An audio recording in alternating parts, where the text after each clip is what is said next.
Recentemente, a gente viu um pico dessas empresas que começaram a liberar o trabalho remoto numa larga escala. Empresas como Amazon, Meta, Twitter, Google liberaram os funcionários para trabalharem desde casa.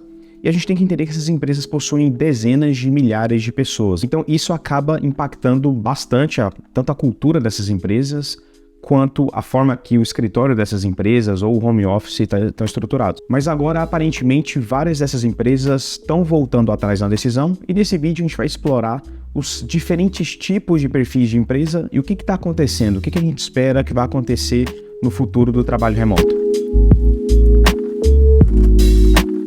Então, antes da gente começar, independente se você estiver trabalhando de casa ou do escritório, deixe a sua inscrição no canal. Ao deixar sua inscrição, você não só ajuda a comunidade a crescer cada vez mais e o YouTube a recomendar esse vídeo para mais pessoas, mas além disso, você fica por dentro de atualizações sobre trabalho remoto, sobre o mercado de trabalho na área de tecnologia, principalmente para você que está entrando na área de dados. Então, o trabalho remoto ele começou lá na década de 90, porque foi quando a internet começou a crescer. Então, desde então, existem grupos diferentes de pessoas. Depois da pandemia, a coisa mudou bastante, porque várias empresas tiveram que aderir ao trabalho remoto, por questões óbvias.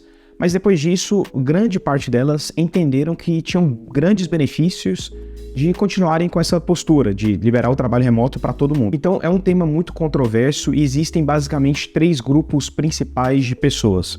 Existe um grupo de pessoas que é super a favor, que é a favor de 100% ali do trabalho sendo remoto. Ou seja, algumas posições na empresa, elas são totalmente remotas, a pessoa não precisa ir nunca no escritório.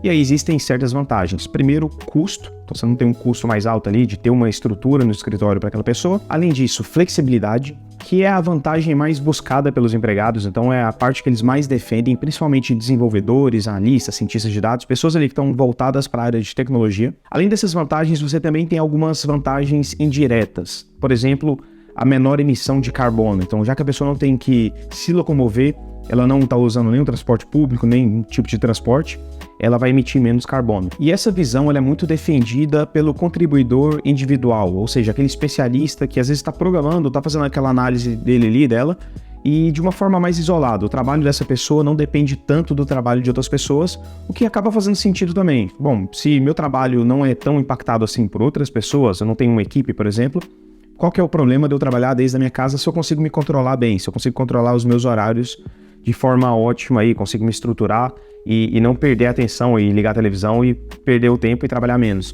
E aí temos um segundo grupo de pessoas, que vamos chamar aqui de old school, então é aquela pessoa que discorda completamente do trabalho remoto. E aí como é que ela justifica isso? O trabalho remoto ele atrapalha a comunicação, então é muito mais difícil você criar uma boa comunicação ali, principalmente se você faz parte de uma equipe. Além disso, aumenta ainda mais o isolamento das pessoas. A gente sabe que a gente está passando por um período aí que as pessoas estão cada vez mais isoladas, então eles utilizam isso para justificarem um aumento ainda maior do estresse e do isolamento das pessoas. E indiretamente também a gente vai ter um impacto maior na empresa. Então quando você tem uma empresa ali tem um número mágico aí que são 80 pessoas, então quando você tem uma empresa com mais de 80 pessoas, algumas questões relacionadas aos valores dessas empresas começam a serem mais importantes. Então fica cada vez mais difícil, você tem que ser mais organizado nessas horas, na hora de manter os valores dessas empresas. Por isso que as empresas maiores, elas têm uma lista de valores que tem que ser seguidos. E quando você tem valores, fica muito mais difícil você reforçar esses valores se as pessoas estão trabalhando em ambientes distintos e não estão tendo tanta interação e não estão tendo tanta proximidade também. E depois vem o terceiro grupo, que é o que eu me encaixo, que é o modelo misto. Então o modelo misto basicamente permite um pouco de home office, aí depende da empresa. Tem empresa que cria uma regra muito mais sistemática, que fala o seguinte, aqui nessa empresa vocês podem trabalhar 2 ou 3 dias da semana desde casa. Aí você pode escolher o dia, algumas empresas inclusive definem quais são os dias. Então na quinta e na sexta vocês podem trabalhar de casa, nos outros dias você tem que vir para o escritório. Ou tem o inverso também, tem empresas que falam o seguinte, você tem que vir para o escritório pelo menos uma vez por semana. Acaba entrando também nesse modelo mais misto. Mas enfim, com a pandemia, as empresas foram forçadas a liberarem o trabalho remoto. E várias dessas empresas, essas Big Techs, continuaram com a postura. Então pelo menos até agora, empresas como Amazon, Facebook e Google, elas mantiveram essa decisão, perceberam que os funcionários ali estavam mais felizes, elas continuaram crescendo, pararam de crescer depois, foram por outras razões, então elas não atribuíram tanto essa queda no crescimento ao trabalho remoto. Elas criaram desafios novos de como criar uma comunicação mais forte. Para você que faz parte também de uma dessas empresas que permitiram o trabalho remoto, eu fiz parte de algumas durante esse período, e hoje eu também faço parte de uma que também libera o trabalho remoto. E existe um desafio constante de como intensificar a comunidade, como intensificar a comunicação, seja incentivando a prática de alguns jogos online aí, de caça-palavras. Tem um que eu não me lembro o nome aí, de um robozinho de investigação. Mas enfim, eu vou procurar aí, deixar uma imagem na tela. Além disso, uma prática bem comum de você sortear ali 2 pessoas ou 3 pessoas daquela empresa de áreas distintas, de zonas distintas, para tomarem um café juntos online ali. Então, pela manhã, essas pessoas são meio que, não vou falar forçadas, mas incentivadas a se conectarem e trocarem uma ideia, falarem sobre a vida. Isso também intensifica um pouco o senso de comunidade. Então, essas empresas, elas meio que se adaptaram a esse modelo. Existe uma queda ali em alguns fatores que eu comentei, mas ao mesmo tempo também um aumento dessa parte de flexibilidade, da satisfação do pessoal. Ao mesmo tempo, algumas empresas, elas voltaram atrás. Dentre elas, Twitter, Tesla, IBM. Eu atribuo essa mudança a 2 fatores principais. Então vamos lá, voltando lá durante o tempo que estava acabando a pandemia, a gente teve uma explosão de novo de contratação. E o que acontece? Lei da oferta e da demanda. Então, os funcionários, os empregados, eles passaram a ditar as regras, principalmente esses funcionários mais qualificados na parte de programação, na parte de análise de dados. Então, o que aconteceu? Muitas pessoas, inclusive, em pesquisas aí, elas disseram que se o empregador, se a empresa forçasse essa pessoa a voltar para o escritório, ela largaria o emprego e iria para outra empresa. Então, o que aconteceu? Pela lei da oferta e da demanda, muita gente começou a ditar essa regra. Então, vários empregados começaram a falar, eu só trabalho se for de casa. E, obviamente, as empresas precisam dessas pessoas qualificadas. Então, elas tiveram que se adaptar aí com esse modelo. Mas e o que aconteceu? A gente sabe que surgiu uma bolha de contratação. Então, por diferentes motivos macro, por exemplo, a pós-pandemia, além disso, a guerra. A gente combina isso com aquela quebra de bancos que aconteceu recentemente. Também com a bolha em si só, muita empresa de tecnologia acabou contratando mais do que deveria. Se a gente combina tudo isso também com a mudança de postura dos investidores, então os investidores ali de startups, como você deve ter percebido também, eu já comentei isso muito aqui no canal, eles começaram a terem um cuidado maior com as empresas, se focarem mais na rentabilidade dessas empresas. Então, obviamente, as empresas elas têm que procurar formas de diminuir o custo. Então, tem 2 formas ali de se aumentar essa rentabilidade. Uma é ganhando mais dinheiro e a outra é reduzindo os custos. O que acontece? Cortar custos é a forma mais rápida de uma empresa alcançar isso. E qual que é a forma mais rápida de você diminuir os custos? Inclusive a parte mais cara de praticamente da maior parte das empresas aí. Corte de pessoas. Tivemos várias ondas de demissões em massa. Olha nesse gráfico aí a quantidade de demissões que aconteceram recentemente. Se a gente compara isso com os períodos anteriores, perceba o tanto que isso foi intenso e o tanto que isso pode ter causado também uma diferença nesse equilíbrio de oferta e demanda. E ao reequilibrar isso, a gente percebeu que as empresas agora, que não é que não estão buscando mais profissionais qualificados, mas temporariamente, teve uma redistribuição desse equilíbrio todo. Então, as empresas elas puderam agora ditar as regras. E não são todos os empregados, é claro, que perderam o emprego, mas grande parte desses que estavam falando antes, eu só fico nessa empresa se eu puder trabalhar desde casa sempre. Eles tiveram que mudar um pouco com a postura, porque não existem tantas vagas disponíveis assim. E combinado a isso, o Elon Musk, que é um cara super influente, ele mandou aquele e-mail para a Tesla, para a empresa inteira, falando que não permitia o trabalho remoto. E logo após isso, ele comprou também o Twitter e fez a mesma coisa. Então o Twitter também está proibido de fazer home office, pelo menos da forma que estava fazendo antes. Isso, querendo ou não, vai influenciar várias pessoas, várias empresas. E qual que é a sua opinião sobre isso? Você faz parte de qual grupo aqui? De um grupo que é a favor de 100% remoto, 100% não remoto, grupo 2, ou 3, flexível? E dentro do flexível, você é a favor do flexível que deixa o empregado definir a própria flexibilidade a partir da confiança e tudo mais? Ele tem que aparecer no escritório ali, mas não importa quando? Ou a favor de uma flexibilidade mais estruturada, que não é tão flexível assim, mas é flexível no sentido de a pessoa conseguir trabalhar desde casa alguns dias, trabalhar no escritório outros dias, mas aí tem que trabalhar no escritório naqueles dias específicos. Antes de você deixar um comentário aí, deixa eu trazer a minha opinião. Bom, eu passei por todos os cenários possíveis e, ao meu ver, pela minha experiência, é verdade que a comunicação e esse senso de comunidade ele é muito mais forte dentro de um escritório. Então, quando você tem aquelas empresas que são totalmente remotas, que as pessoas estão ali, muitas vezes em outros países também, é muito desafiador ter a mesma cultura com essas pessoas.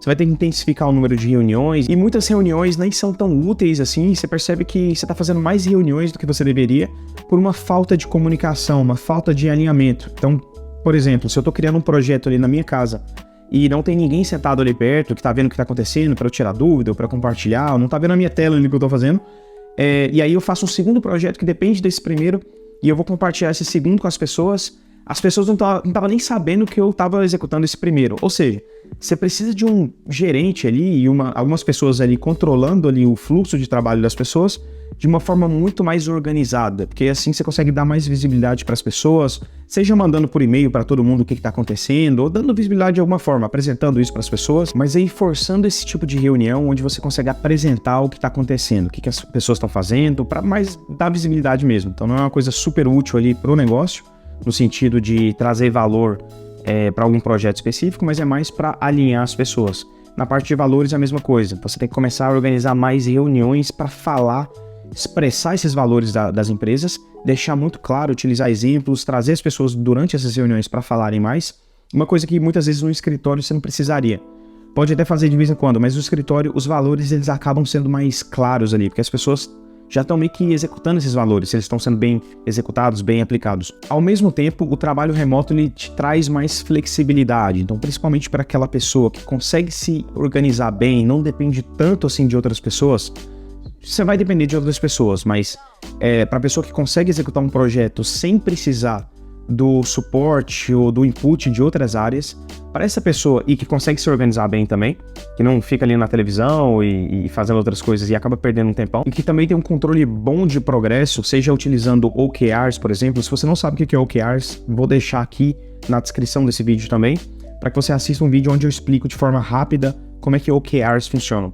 Então, para as pessoas que têm esse tipo de controle, o trabalho remoto pode ser muito útil. Inclusive, muitas pessoas acabam trabalhando até mais um pouco, só que de uma forma mais dinâmica, um pouco mais divertida, com um pouco mais de quebras. Então, a pessoa ela trabalha mais horas por dia, fica até a noite ali trabalhando, só que ela tem algumas quebras durante o dia, ela consegue fazer uma academia ali mais perto de casa, consegue parar, assistir alguma coisa na televisão, volta a trabalhar e se organiza bem a partir disso. A gente sabe também que não são todas as pessoas que conseguem fazer isso. Por experiência própria, no meu caso, eu sou um pouco dividido nesse sentido. Então, dependendo do tipo de trabalho que eu estou executando, eu prefiro até fazer de casa, porque eu consigo me fechar um pouco mais ali, consigo me concentrar mais. Mas, como meu trabalho também depende essa interação com pessoas, eu tenho uma equipe relativamente grande, eu tenho que estar perto dessa equipe para entender o que está acontecendo também, para conseguir suportar, ajudar essa equipe da melhor forma possível. Eu preciso estar constantemente perto dela. Então, por exemplo, agora eu tô até num hotel, tô em Madrid para visitar parte da equipe, porque eu tenho que saber o que está acontecendo ali no campo. Eu tenho que falar com as pessoas, eu tenho que ver o dia a dia dessas pessoas. Tem pessoas de vendas, por exemplo, eu tenho que ver como é que as ligações estão sendo feitas, como é que a gente está executando as coisas no dia a dia para que eu tenha uma percepção melhor da performance de cada um também, mas também para que eu possa entender partes do processo que podem ser otimizados. E aí eu consigo ter uma visão melhor ao estar ali nesse campo. Ao mesmo tempo também, mesmo para trabalhos mais individuais, eu, por ter uma filha nova de 2 anos, a Sofia, eu não consigo controlar tanto os horários de pico dela. Então, se ela estiver em casa, se eu estiver trabalhando ali, tem horas que eu preciso dar suporte para ela. E eu não consigo controlar isso. Isso acaba interferindo também a minha forma de trabalhar. Então, você tem que perceber também que existem dispersões que a gente não controla. Existem dispersões que a gente consegue controlar, como a televisão, e como que a gente consegue controlar isso melhor. Mas imagina, para uma empresa como o Facebook, como a Meta, que tem ali dezenas de milhares de pessoas, criar uma cultura de trabalho remoto, você tem que considerar que todas essas pessoas, as que têm filhos, ou têm um cachorro, ou têm dispersões, ou não conseguem se controlar com essas dispersões, como a televisão, por exemplo, elas precisam ser honestas com as empresas e com elas mesmas. E isso demanda um nível de maturidade dessas pessoas. Agora imagina, você tem ali analistas de dados que estão entrando no mercado agora, pessoas muitas vezes jovens ali que estão entrando agora, nunca passaram por um trabalho que não seja remoto. Como que você vai esperar dessa pessoa esse nível de maturidade? Que essa pessoa vai estar em casa ali, não vai ter ninguém. Eu não tô olhando de uma forma negativa, que a pessoa que pode acontecer também, acontece também, pessoas que estão ali fingindo que estão trabalhando, deixam ali o Slack ligado e fingem que estão trabalhando. Mas eu tô falando muito mais da pessoa que ela não teve ainda uma mentoria ali dentro de uma empresa, ajudando essa pessoa a se organizar melhor. E todos nós temos esses problemas de eficiência, de dispersão. Por exemplo, os vídeos aqui no canal eu gostaria de postar mais, mas aí a dispersão e também a quantidade de trabalho que eu tenho não me permite. Então, se a gente que já tem tempo de experiência tem esse tipo de desafio no dia a dia, imagina para uma pessoa que está entrando agora no mercado e está entrando já dentro de casa ali e não tem tanta interação. As interações são online. Então, acho que isso cria um nível de dificuldade para essas pessoas. Por essas razões, eu me encaixo no terceiro grupo. Eu sou a favor do trabalho remoto, só que de forma híbrida. Como é que a gente consegue encaixar isso da melhor forma? O formato eu não sei, depende da empresa, da indústria, da área, e eu deixo isso muito claro, pelo menos dentro das minhas áreas. Então, para cada gerente, eu deixo esse desafio e também essa flexibilidade de organizar a melhor forma de fazer esse trabalho híbrido. Porque na empresa que a gente está hoje, não tem como voltar atrás. O trabalho híbrido, ele é muito importante, e aí você vai ter também uma parte de flexibilidade, simplesmente por exemplo, a gente está entrando no verão agora na Europa, muitas pessoas querem trabalhar um número menor de horas durante o dia, porque eles querem ir para a praia no final da tarde, e essa cultura também ela vai acabar impactando ali nesse engajamento das pessoas. E com isso a gente consegue buscar um equilíbrio entre as coisas, tanto a flexibilidade quanto essa organização das empresas. Além disso, tem um motivo também da gente conseguir controlar as coisas bem, que é justamente a definição de objetivos claros, através de OKRs e de outras formas também. Como é que a gente revisa esses objetivos, métricas muito bem estruturadas, que estão medindo realmente o que está acontecendo por área, inclusive por indivíduo. Então, a partir disso, a gente consegue perceber se a pessoa ali, quando está dentro de casa, ela está executando bem ou mal. Eu sei que isso é um desafio, ter isso 100%, eu não estou falando que tem 100%, mas uma das principais coisas que a gente tem feito recentemente é essa estruturação de métricas. Então, você tem métricas que estão medindo tanto o crescimento, quanto performance, quanto eficiência operacional e assim vai.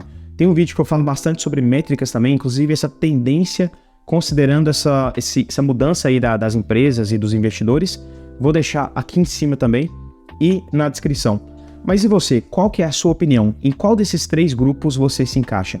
Esse aqui é o canal Carreira Analítica. Se você não está inscrito ainda, se inscreva para ficar por dentro de novidades relacionadas com o mercado de tecnologia.